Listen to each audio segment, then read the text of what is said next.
जम्मू कश्मीर को self reliant बनाना है, वो चाहे पावर सेक्टर हो, चाहे एग्रीकल्चर सेक्टर हो, चाहे हॉर्टिकल्चर का सेक्टर हो, चाहे इंडस्ट्रीज के एतबार से हो। नौजवानों में जो एक होपलेसनेस थी, वो हम उस होपलेसनेस को एड्रेस करेंगे और लोगों के लिए, नौजवानों के लिए हम बेहतर साधन खड़ा करेंगे।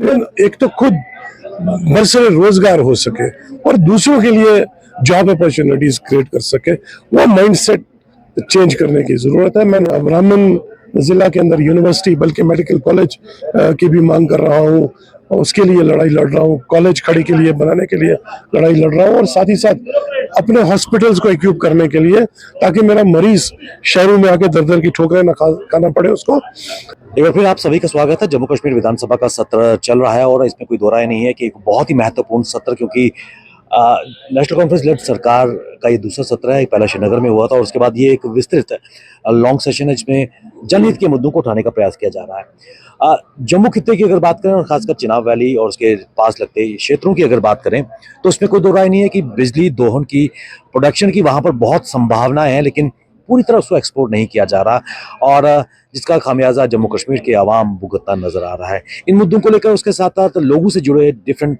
सेक्टर्स की अगर बात करें और उन पर बात करने के लिए हमारे साथ जुड़ चुके हैं नेशनल कॉन्फ्रेंस की बुलंद आवाज एमएलए गुलबानिहाल सज्जाद शाहीन साहब। शाहीन साहब, बहुत बहुत स्वागत है आपका, आपने समय निकाला है। सबसे पहले मैं आपसे जानना चाहूंगा, जो चिनाब वैली की अगर बात करें, बहुत बहुत ज्यादा संभावनाएं, पोटेंशियल है वहाँ पावर जनरेशन का, लेकिन क्या कारण है कि अभी तक उसको फुली पोटेंशियल को यूज नहीं किया गया है? देखिए, इसमें कोई दो राय नहीं है कि जैसे जम्मू कश्मीर में सबसे ज्यादा जो पावर हार्नेसिंग का जो पोटेंशियल है वो खिते चिनाब में, जो दरिया है चिनाब, उसमें तकरीबन जो अदद शुमार है उसके मुताबिक 20,000 मेगावाट का कैपेसिटी है, बल्कि उससे भी ज़्यादा है।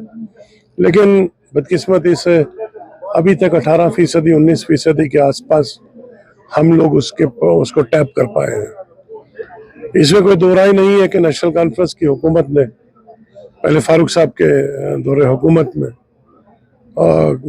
डोलस्ती का जो है प्रोजेक्ट शुरू किया, उड़ी का प्रोजेक्ट शुरू किया और उसके बाद बगलेहाड़ डॉक्टर फारूक साहब के बगलेहाड़ 1 फारूक साहब के हुकूमत में शुरू हुआ। उसके बाद हमारे उमर साहब के हुकूमत में केरू, पुगलडल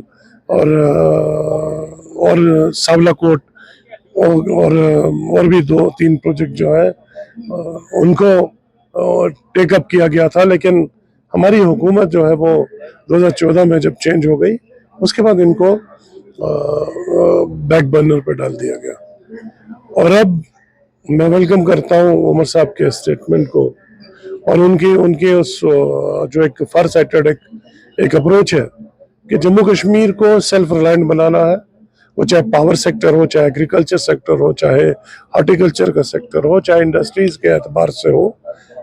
जम्मू कश्मीर को अपनी टांगों पे खड़ा होना बहुत जरूरी है। उसके लिए मैं समझता हूँ कि ये बड़ा महत्वपूर्ण एक डिसीजन है कि जो एग्जिस्टिंग हमारे जो पावर के प्रोजेक्ट्स हैं उनमें कैपेसिटी के मुताबिक हम लोग जनरेशन नहीं, हमारे पावर हार्नेसिंग नहीं हो रही, तो उसकी कैपेसिटी के मुताबिक उनमें पावर जनरेशन करना, ताकि हम लोगों का जो पावर डिफिसिट है, जो गैप है कंजप्शन में और सप्लाईज में, वो ब्रिज हो सके। तो मैं समझता हूँ कि ये बहुत ज़रूरी है। और बदकिस्मती ये रही है कि जब जब हमारी हुकूमत जो है वो चली गई, उसके बाद जितने भी पावर के प्रोजेक्ट्स थे इनको किसी ने देखा नहीं। 2014 के बाद सावलाकोट को भी रोक दिया गया। 1856 के आसपास मेगावाट का उसमें कैपेसिटी है। अगर वो 2014 में हमने इनिशिएट किया था, सब कुछ उस पर प्रोसेस हो चुका था, लेकिन उसको रोक दिया गया। और मैं समझता हूँ कि बड़ी वो एक बड़ी शॉर्ट साइटेडनेस है, मायोपिक विजन है कि इस तरह के प्रोजेक्ट जो लोगों की जिंदगी को बराह रास्त इफेक्ट करते हैं, ऐसे प्रोजेक्ट्स को आप नेग्लेक्ट करो, बैक बर्नर पर डाल दो, तो आप लोगों के साथ जस्टिस नहीं कर रहे। तो बड़ा अच्छा ये इनिशिएटिव है। इंशाल्लाह हमारी ये कोशिश है कि उमर साहब की सरबराही में जो सावला कोट का प्रोजेक्ट है 1856 मेगावाट का, उसकी भी हम उसकी दोबारा से डीपीआर बन रही है और इंशाल्लाह उसको भी शुरू किया जाएगा। और बाकी जो जितने भी प्रोजेक्ट रटले है अब और दीगर जितने भी प्रोजेक्ट हैं, इनको भी हम 3 दिन पे काम चल रहा है, उनको स्पीड अप करेंगे। जो बाकी 3 प्रोजेक्ट है जिन पे काम अभी रुका है, उन पे काम करने की हम कोशिश करेंगे ताकि हम लोग किसी हद तक खुद कफील हो सके पावर सेक्टर में। शाहिन साहब, एक इम्पॉर्टेंट चीज मैं जानना चाहूंगा, युवाओं की अगर बात करें, जम्मू कश्मीर की आबादी का बेशतर हिस्सा यहाँ पर यूथ है और आपकी सरकार आने से पहले कई यहाँ पर रिक्रूटमेंट सामने आई थी, लेकिन वो हमेशा उनमें कहीं ना कहीं धांधलियां देखने को मिली और जो यूथ थे अपने आप को ठगा हुआ महसूस कर रहे थे। कई ओवर एज भी हो गए इंतजार करते करते, अप्लाई करने के बाद जब कैंसिल होती रही, दोबारा होती रही। तो किस प्रकार एक ट्रांसपेरेंट सिस्टम के माध्यम से रिक्रूटमेंट प्रोसेस को करवाया जाएगा? देखिए, हमने इनिशिएटिव इसमें ले लिया हुआ है और ये प्रोसेस इनिशिएट कर दिया है। आपने देखा on floor of the house कई चीफ मिनिस्टर साहब ने भी इस बात को एडमिट किया कि हम इस साल के आखिर तक 7,000 के आसपास जो है रिक्रूटमेंट्स करेंगे।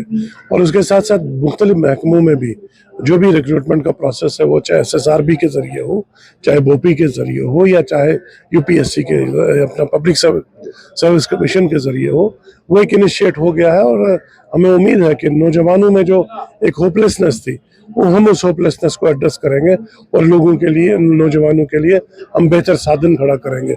लेकिन मेरी नौजवानों को एक सजेशन भी रहेगी, क्योंकि हम भी खुद इस दौर से गुजरे हैं। मैं ये समझता हूं कि एक शिफ्ट इन माइंडसेट बहुत जरूरी है। हम लोग नौकरी के पीछे अपनी जिंदगियां खराब कर देते हैं, कंट्रेक्चुअल अपॉइंटमेंट्स पे अपनी जिंदगियां बर्बाद कर देते हैं और हासिल कुछ नहीं होता।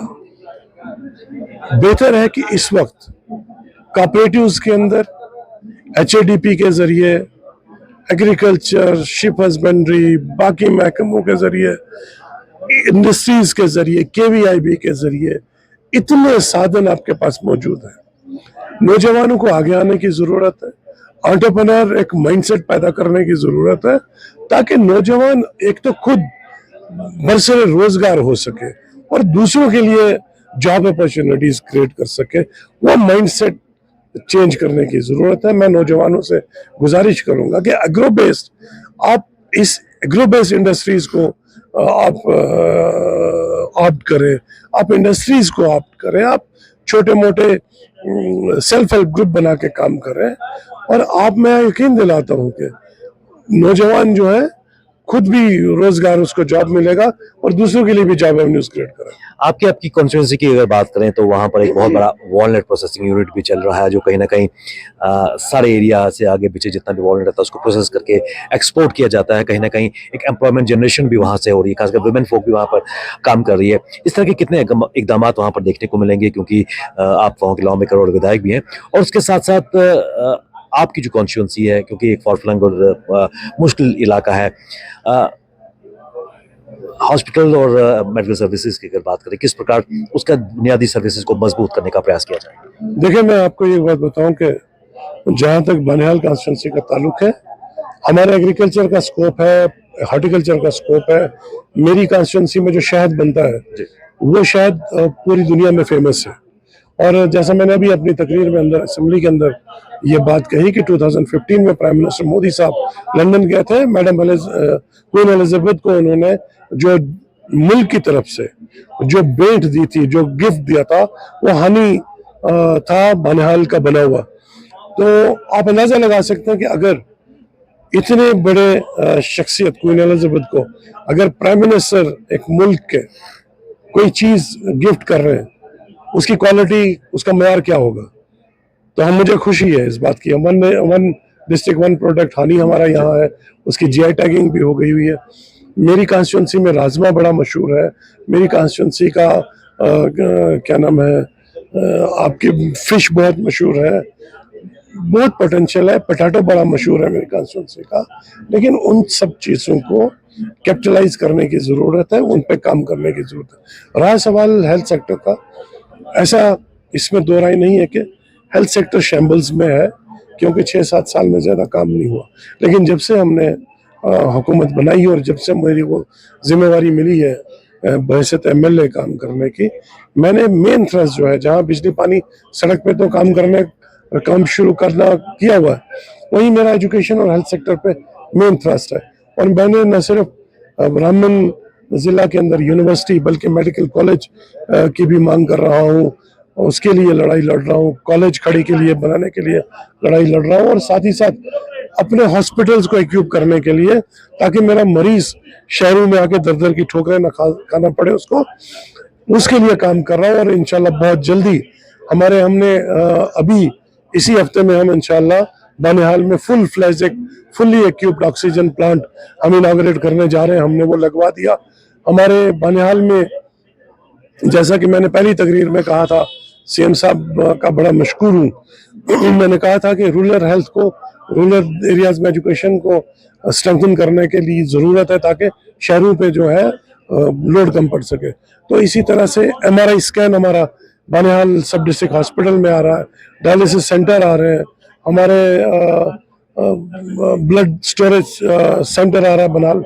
हम कोशिश कर रहे हैं कि छोटे छोटे मामलात के लिए पेशेंट्स को बाहर न जाना पड़े।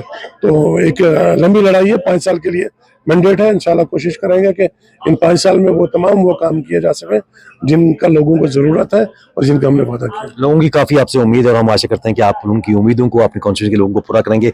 आपने अपना समय निकाला, बहुत बहुत शुक्रिया। ये थे नेशनल कॉन्फ्रेंस के वरिष्ठ नेता बानिहाल की बुलंद आवाज सजाद शाहीन साहब, जिन्होंने कहा कि 5 साल का अरसा, 5 साल में जम्मू कश्मीर में एक नई इबारत नेशनल कॉन्फ्रेंस लिखने वाली है।